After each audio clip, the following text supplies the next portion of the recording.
Hello दोस्तों, मैं नूतन चंद्राकर आप सभी का अपना यूट्यूब चैनल में स्वागत करती हूँ। आज मैं आप सभी को एक छोटा सा टॉपिक हाइब्रिडाइजेशन समझाने वाली हूँ। अगर आप लोगों को कुछ भी इसमें डाउट हो तो आप कमेंट्स करके मुझसे पूछ सकते हैं। दोस्तों, बेसिकली हाइब्रिडाइजेशन होता क्या है? हाइब्रिडाइजेशन में हम लोग किसी भी एटम्स के किन्हीं दो ऑर्बिटल्स को इंटरमिक्स करते हैं जिनकी एनर्जी, उनका शेप, साइज जो होता है सेम होता है। ये जो बने हुए नए ऑर्बिटल्स होते हैं इन्हें हम लोग हाइब्रिड ऑर्बिटल्स कहते हैं और ये जो प्रोसीजर या ये जो फिनोमिना होता है वो हमारा हाइब्रिडाइजेशन कहलाता है। देखते हैं हाइब्रिडाइजेशन किसी भी मॉलिक्यूल्स का, दिए हुए मॉलिक्यूल्स का हाइब्रिडाइजेशन हम कैसे आइडेंटिफाई कर सकते हैं। उसके 3 टाइप्स मैं आप लोगों को आज बताने वाली हूँ, आप लोग ध्यान से समझिएगा। यहाँ पे दिया है दोस्तों, आइडेंटिफिकेशन ऑफ हाइब्रिडाइजेशन मीन्स हम किसी भी मॉलिक्यूल्स को आइडेंटिफाई कैसे कर सकते हैं कि उसका हाइब्रिडाइजेशन क्या होगा। तो दोस्तों यहाँ पे लिखा हुआ है टाइप फर्स्ट में दोस्तों दिया हुआ है कि किसी तरह हम किसी भी दिए हुए मॉलिक्यूल्स के बॉन्ड्स को देख के, उससे ओरिएंटेड बॉन्ड्स को देख के हम लोग कैसे आइडेंटिफाई कर सकते हैं कि वो जो दिया हुआ मॉलिक्यूल्स है उसमें कौन सा हाइब्रिडाइजेशन आएगा। तो दोस्तों हम लोग देखते हैं कि यहाँ पे मैं एग्जांपल लिया है मैंने कार्बन का। अगर कार्बन दिया हुआ है, कार्बन एटम्स है और उसकी 4 वैलेंसी जो दोस्तों दी हुई है वो अगर सिंगल बॉन्ड से फुलफिल है तो उसमें हाइब्रिडाइजेशन होगा sp हाइब्रिडाइजेशन। अगर दिए हुए कार्बन एटम्स में कोई भी एक तरफ का बॉन्ड दोस्तों डबल बॉन्ड से फुलफिल है तो उसका हाइब्रिडाइजेशन होगा sp2 हाइब्रिडाइजेशन।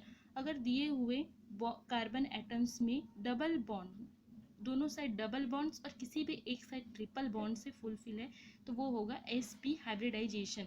अब इसमें मैं आप लोगों को एक एग्जांपल से समझाती हूँ दोस्तों। जैसे यहाँ पर दिया हुआ है एलिन का एग्जांपल, यहाँ पे आप लोग ध्यान से देख सकते हैं एलिन मॉलिक्यूल्स लिया गया है। एलिन मॉलिक्यूल्स में नंबर ऑफ कार्बन एटम्स 3 है, जिसमें से 2 कार्बन एटम्स में दोस्तों देख सकते हैं आप लोग जो कॉर्नर के कार्बन एटम्स हैं उसमें सिंगल मतलब इसकी जो 4 वैलेंसी है दोस्तों, ऐसे आप लोग एग्जांपल्स ले सकते हैं। यहाँ पे लिखा हुआ है इस तरह से, जिसमें लिखा हुआ है CH2, यहाँ पर एक डबल बॉन्ड है, यहाँ पे कार्बन एटम, फिर डबल बॉन्ड और CH2। दोस्तों ये जो मॉलिक्यूल अगर हम इसको सिंगल वे में लेंगे तो ये हो जाएगा हमारा डबल बॉन्ड C, यहाँ पर एक हाइड्रोजन सिंगल बॉन्ड के साथ, यहाँ पर एक हाइड्रोजन सिंगल बॉन्ड के साथ। तो दोस्तों इसका ये जो फॉर्म है दोस्तों वो ये हो गया। तो इसमें आएगा हमारा sp2 हाइब्रिडाइजेशन। और दोस्तों ये जो सेंट्रल एटम का जो कार्बन एटम है वो हो गया हमारा ये फॉर्म। इस फॉर्म में तो दोस्तों sp हाइब्रिडाइजेशन। अगर आप लोगों को समझ में आया तो आप लोग आगे कंटिन्यू कर सकते हैं। दोस्तों यहाँ पे एक दूसरा एग्जांपल दिया हुआ है C3O2 कार्बन सब ऑक्सीडियल का। इसका स्ट्रक्चर जो होता है लीनियर है, ये एक लीनियर मॉलिक्यूल है। इसमें आप लोग देख सकते हैं 3 कार्बन एटम्स है, तीनों कार्बन एटम्स के जो बॉन्ड है 4 बॉन्ड है वो 2 डबल बॉन्ड के साथ क्या है फुलफिल हुआ है दोस्तों। तो यहाँ पे जो तीनों कार्बन एटम है वो sp हाइब्रिडाइजेशन आएगा। ठीक है दोस्तों, आपको मैं बताने वाली हूँ हाइब्रिडाइजेशन निकालने के सेकेंड टाइप में क्या होता है। इसके लिए एक छोटा सा फॉर्मूला है जिसको आप लोगों को अच्छे से याद करना पड़ेगा दोस्तों। वो फॉर्मूला मैं आप लोगों को बताती हूँ। वो फॉर्मूला यहाँ पे दिया हुआ है इस बॉक्स में आप लोग देख सकते हैं, जिसमें लिखा हुआ है n is equals to number of valence electron in central atom plus number of univalent atom और group plus minus charge divided by 2। अब दोस्तों यहाँ पे इस नंबर ऑफ n का मतलब क्या है, नंबर ऑफ n क्या होता है, यहाँ पे n जो दिया हुआ है स्मॉल में वो क्या होता है। तो दोस्तों यहाँ पे लिखा हुआ है, आप लोग ध्यान से देख सकते हैं, n की जो वैल्यू है n is the number of electron pair around the central atom. ठीक है, n की वैल्यू जो है वो क्या दिया हुआ है तो वो मैं आप लोगों को बताती हूँ। n का मतलब होता है दोस्तों, यहाँ पर अगर कोई एटम है, अगर कार्बन दिया हुआ है, ऑक्सीजन दिया हुआ है, ठीक है, कार्बन और ऑक्सीजन अगर कोई भी एटम दिया हुआ है, नाइट्रोजन दिया हुआ है, तो इसमें दोस्तों यहाँ पे लिखा हुआ है कि electron pair around the central atom. अगर ये सारे एटम्स किसी भी मॉलिक्यूल में सेंट्रल है, अगर हम यहाँ पर एग्जांपल लेते हैं NH3 का एग्जांपल लेते हैं दोस्तों, तो इसमें सेंट्रल एटम हमारा होगा अमोनिया, जिसमें हमारा इस तरह से हाइड्रोजन जो रहते हैं वो इसके चारों ओर तीनों ओर इसमें रहते हैं। तो आप लोग यहाँ पे देखेंगे कि नाइट्रोजन की जो वैलेंसी होती है दोस्तों, वो होती है नाइट्रोजन की वैलेंसी आउटर मोस्ट सेल में, इसमें 5 इलेक्ट्रॉन पाए जाते हैं दोस्तों, जिसमें से इसकी 3 जो वैलेंसी है, 5 में से 3 जो वैलेंसी है वो 3 बॉन्ड्स के थ्रू क्या है फुलफिल है। अब इसमें कितना बच गया, 3 निकल गया तो 2 बचा हुआ है दोस्तों। इसमें 2 इसकी जो वैलेंसी है वो बची हुई, तो वो लोन पेयर के रूप में इसके नाइट्रोजन के ऊपर क्या रहता है प्रेजेंट रहता है। तो यहाँ पर इस स्मॉल n का दोस्तों वही मतलब है कि किसी भी दिए हुए एटम्स में, दिए हुए जो सेंट्रल एटम है उसमें कितने लोन पेयर और कितने बॉन्ड पेयर दोस्तों प्रेजेंट है, लोन पेयर और बॉन्ड पेयर प्रेजेंट है। इसलिए आप लोग ऐसा लिख सकते हैं कि जो इलेक्ट्रॉन पेयर दिया गया है उसका मतलब होता है electron pair is equals to bond pair plus lone pair. और दोस्तों यहाँ पे जो चार्ज लिखा हुआ है प्लस माइनस चार्ज, तो वो चार्ज जो होता है अगर किसी भी एटम्स के ऊपर नेगेटिव चार्ज है, जैसे I3- दिया हुआ है, तो अगर यहाँ पे नेगेटिव चार्ज है तो हम लोग यहाँ पर पॉजिटिव साइन लेंगे, और यहाँ पर अगर पॉजिटिव साइन रहता NO2+ रहता तो हम लोग यहाँ पे नेगेटिव साइन एक्सेप्ट करती।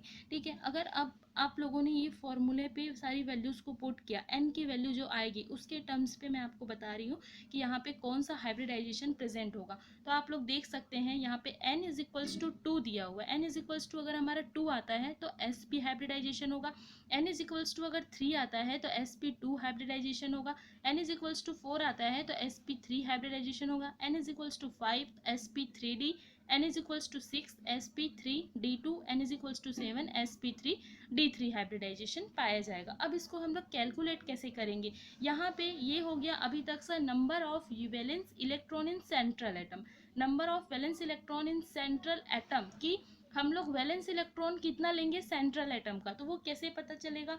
नंबर ऑफ यूनिवैलेंट एटम और ग्रुप क्या होता है, चार्जेस मैंने आपको बता दिया है, और इन सारों को करने के बाद डिवाइडेड बाई 2 करना है। तो दोस्तों यूनिवैलेंट एटम कितने होते हैं, तो यहाँ पे मैंने लिख दिया है यूनिवैलेंट एटम जो होता है हमारा हाइड्रोजन हो गया, ड्यूटेरियम हो गया, ट्रिटियम हो गया, फ्लोरीन, क्लोरीन, ब्रोमीन और आयोडीन। दोस्तों ये जो सारे होते हैं नंबर ऑफ यूनिवैलेंट एटम होते हैं।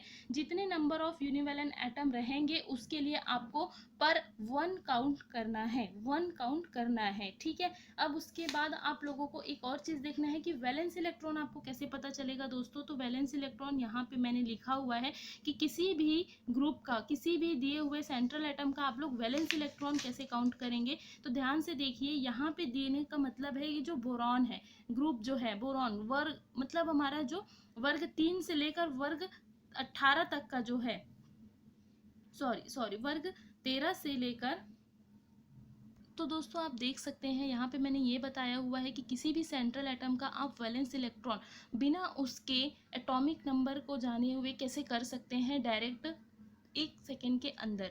तो यहाँ पे दिया हुआ है, मैंने यहाँ पे लिखा हुआ है वैलेंस इलेक्ट्रॉन, वैलेंस इलेक्ट्रॉन लिखा है, इसके ऊपर में मैंने इलेक्ट्रॉन्स के नंबर लिखे हुए हैं।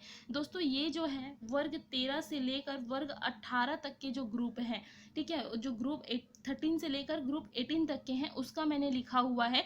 जैसे ये जो बोरॉन ग्रुप है, बोरॉन ग्रुप में boron, aluminium, gallium, indium, thallium, ये सारी चीज़ें, ये जितने भी एलिमेंट्स पाए जाते हैं, ये बोरॉन का जो वैलेंस सेल में जो इलेक्ट्रॉन होता है आउटर मोस्ट सेल में वो 3 होता है दोस्तों। ठीक है, तो ये इसका वैलेंस इलेक्ट्रॉन हुआ। अगर सेंट्रल एटम बोरॉन है तो उसके लिए हमको इसके वैलेंस इलेक्ट्रॉन के रूप में 3 काउंट करना है। इसी तरह इसके नीचे जितने भी एलिमेंट्स आएंगे, इस ग्रुप में जितने भी एलिमेंट्स आएंगे सभी के लिए वैलेंस इलेक्ट्रॉन हमको 3 लेना है। इसी तरह कार्बन, सिलिकॉन, जर्मेनियम हमारा हो गया, इन सारी चीज़ों में जो भी चीज़ें दी हुई हैं इसके लिए हमको क्या करना है, 4 काउंट करना है। यहाँ पे लिखा हुआ है 5 नाइट्रोजन, और नाइट्रोजन वाले ग्रुप के लिए 5 वैलेंस इलेक्ट्रॉन, ऑक्सीजन ग्रुप के लिए 6 वैलेंस इलेक्ट्रॉन, और फ्लोरीन ग्रुप के लिए 7 वैलेंस इलेक्ट्रॉन, और नियॉन ग्रुप के लिए 8 वैलेंस इलेक्ट्रॉन। दोस्तों अब मैं आपको बता दूं कि हम इसको किस तरह से आइडेंटिफाई कर सकते हैं। तो एग्जाम्पल देख सकते हैं दोस्तों, यहाँ पे मैंने लिया है SO4 का एग्जाम्पल लिया हुआ है, SO4 का एग्जाम्पल, SO4 का स्ट्रक्चर। ठीक है, SO4 का एग्जाम्पल कैसे दिया हुआ है, तो इसमें n की वैल्यू अगर मैं रखती हूँ तो n की वैल्यू में देखिए फॉर्मूला मैंने लिया था नंबर ऑफ वैलेंस इलेक्ट्रॉन दोस्तों। तो यहाँ पे दिया हुआ है, इसमें जो सेंट्रल एटम बोल रहे हैं वो सल्फर है दोस्तों। तो सल्फर जो होता है वो हमारा ऑक्सीजन ग्रुप का है, ऑक्सीजन ग्रुप का। तो यहाँ पे आप ध्यान से देखेंगे ऑक्सीजन का वैलेंस इलेक्ट्रॉन 6 है, मतलब सल्फर का भी वैलेंस इलेक्ट्रॉन 6 होगा। इसीलिए मैंने दोस्तों आपको बोला था कि आपको याद रखना है सिर्फ ये ऊपर की वैलेंसीज कि फर्स्ट एटम्स का कितना वैलेंस इलेक्ट्रॉन है। ठीक है, अब यहाँ पे दिया हुआ है, मैंने यहाँ पे ले लिया 6 प्लस यहाँ पे एक भी यूनिवैलेंट एटम नहीं है, इतने सारे यूनिवैलेंट एटम में यहाँ पे एक भी यूनिवैलेंट एटम नहीं है, इसलिए यूनिवैलेंट एटम्स की जगह मैंने यहाँ पे लिखा है 0। फिर यहाँ पे लिखा हुआ है, यहाँ पे देखिए ध्यान से, यहाँ पे मैंने लिखा है प्लस माइनस चार्ज, तो यहाँ पे लिखा हुआ है -2। मैंने पहले ही आपको बताया था यहाँ पे कि अगर कहीं पे भी -2 या -1 -3 रहेगा तो हम उसमें पॉजिटिव साइन लेंगे, और अगर प्लस का साइन रहेगा किसी भी मॉलिक्यूल्स के ऊपर तो हम नेगेटिव साइन लेंगे। तो दोस्तों आप यहाँ पे ध्यान से देख सकते हैं, यहाँ पे नेगेटिव साइन है तो हम लोग यहाँ पे लेंगे +2 डिवाइडेड बाई 2। इसको काउंट करने पर आया 4, तो यहाँ पे मैंने लिखा हुआ है क्या आएगा, 4 आया तो sp3 हाइब्रिडाइजेशन होगा। तो दोस्तों इसका sp3 हाइब्रिडाइजेशन होगा। ठीक है, इस तरह आप लोग दिए हुए किसी भी मॉलिक्यूल्स का कैलकुलेट कर सकते हैं। दोस्तों मैं आप लोगों को एक और मॉलिक्यूल बता सकती हूँ जिसका आप लोग थोड़े से समझने में दिक्कत होगा। अगर इस तरह से कोई मॉलिक्यूल दिया हुआ है I3-, दोस्तों I3- अगर दिया हुआ है तो उसको आप लोग तोड़ के ऐसे लिख सकते हैं I2-। लिखने से ये जो I दिया हुआ है वो हमारा सेंट्रल एटम हो जाएगा, और जैसे ही ये सेंट्रल एटम होगा तो हम इसका यूनिवेलेंट इलेक्ट्रॉन सेल जो होता है वो 7 ले सकते हैं। जैसे ही 7 लिए, इसमें 2 यूनिवेलेंट एटम हो गए 2, और प्लस यहाँ पे एक नेगेटिव चार्ज है, इसीलिए ये क्या हो जाएगा, +1 हो जाएगा डिवाइडेड बाई 2। तो 5 आया दोस्तों, और ये हो जाएगा sp3d। वैसे ही 2 एग्जाम्पल आप ये भी ले सकते हैं, जैसे यहाँ पे लिखा हुआ है NO3- लिखा हुआ है। NO3- जो लिखा हुआ है उसका मैंने sp3 लिखा है। कैसे sp3 आया, नाइट्रोजन का वैलेंस शेल 5 होता है, यहाँ पर एक चार्जेस है माइनस का मैंने +1 ले लिया है डिवाइडेड बाई 2। यहाँ पे मैंने 0 को शो नहीं किया है दोस्तों, क्योंकि एक भी यूनिवेलेंट एटम प्रेजेंट नहीं है। इसका जब हम लोग इसको सॉल्व करेंगे तो sp2 हाइब्रिडाइजेशन आता है। यहाँ पर दिया हुआ है NO2 पॉजिटिव दिया हुआ है, यहाँ पर पॉजिटिव दिया हुआ है, आप लोग इसको ले सकते हैं। नाइट्रोजन का जो होता है दोस्तों 5 होता है, और माइनस करूंगी, यहाँ पे पॉजिटिव साइन है इसलिए -1 करेंगे, और divided by 2 is equals to 4 divided by 2 is equals to 2 आया, इसीलिए ये sp हाइब्रिडाइजेशन होगा, sp हाइब्रिडाइजेशन होगा। दोस्तों आप लोग बताइएगा आप लोगों को ये हाइब्रिडाइजेशन का ये जो 2 टाइप्स है कैसा लगा। कल मैं आप लोगों को एक तीसरे टाइप्स के बारे में बताने वाली हूँ, जिसमें हम लोग पढ़ेंगे कि किसी भी लोन पेयर वाले एटम्स का डबल बॉन्ड प्रेजेंटेड, या किसी भी स्ट्रक्चरल एटम्स का। ठीक है, क्या लिखा हुआ है थर्ड टाइप में कि this method is used when structural formula is given. अगर कोई स्ट्रक्चर दिया हुआ है, ये तो हो गया आप लोगों को सिंपल फॉर्मूला, सिंपल मॉलिक्यूल दिया गया था। अगर कोई स्ट्रक्चरल मॉलिक्यूल दिया हुआ है तो आप हम उसमें हाइब्रिडाइजेशन कैसे बताएंगे दोस्तों, ये मैं आप लोगों को अपने नेक्स्ट वीडियो के थ्रू बताने वाली हूँ। ठीक है, कल मिलते हैं।